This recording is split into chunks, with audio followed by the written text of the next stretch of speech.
BJP നേതാവ് C സദാനന്ദനെ രാജ്യസഭയിലേക്ക് nominate ചെയ്തതിൽ എതിർപ്പുമായി സിപിഐഎം. രാഷ്ട്രീയ ധാർമ്മികതയ്ക്കും ഭരണഘടനാ മൂല്യത്തിനുമെതിരായ നീക്കമെന്ന് പി ജയരാജൻ പറഞ്ഞു.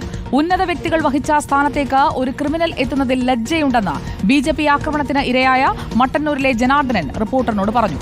1993 ജനാർദ്ദനെ ആക്രമിച്ച കേസിലെ പ്രതിയായിരുന്നു സി സദാനന്ദൻ. വിവിധ മേഖലകളിൽ പ്രാവീണ്യം നേടിയവരെയാണ് രാഷ്ട്രപതി സാധാരണയായി രാജ്യസഭയിലേക്ക് നാമനിർദ്ദേശം ചെയ്യാറുള്ളത്. എന്നാൽ RSS നേതാവും ബി.ജെ.പി സംസ്ഥാന ഉപാധ്യക്ഷനുമായ സി സദാനന്ദനെ നാമനിർദ്ദേശം ചെയ്തതിലാണ് CPM നേതാക്കൾ എതിർപ്പുയർത്തുന്നത്. അക്രമ രാഷ്ട്രീയത്തിന്റെ പ്രതീകമായിട്ട് ഈ സദാനന്ദൻ മാഷ് പ്രവർത്തിച്ചതിനെ കുറിച്ചാണ് സദാനന്ദൻ മാഷ് പ്രതിയായിട്ടുള്ള ആ കേസിലെ ഇരയായിട്ടുള്ള CPMന്റെ അന്നത്തെ ബ്രാഞ്ച് സെക്രട്ടറി പറഞ്ഞിട്ടുള്ളത്. CPIM ആക്രമണത്തിൽ ഇരുകാലുകളും നഷ്ടപ്പെട്ട നേതാവ് എന്ന പ്രതിച്ഛായയിലാണ് സദാനന്ദനെ BJP അവതരിപ്പിച്ചത്. എന്നാൽ കണ്ണൂരിൽ BJP നേതൃത്വം നൽകിയ രാഷ്ട്രീയ ആക്രമണങ്ങളുടെ നേതാവായിരുന്നു സദാനന്ദൻ എന്നാണ് മട്ടന്നൂരിൽ BJP ആക്രമണത്തിനിരയായ ജനാർദ്ദനൻ റിപ്പോർട്ടറിനോട് പറഞ്ഞത്. ഇത്തരം ക്രിമിനലുകളെ ഈ രാജ്യസഭയിൽ അയച്ചു കഴിഞ്ഞാൽ നാളെ എന്താവും എന്നുള്ളത് കണ്ടറിയേണ്ടതാണ്.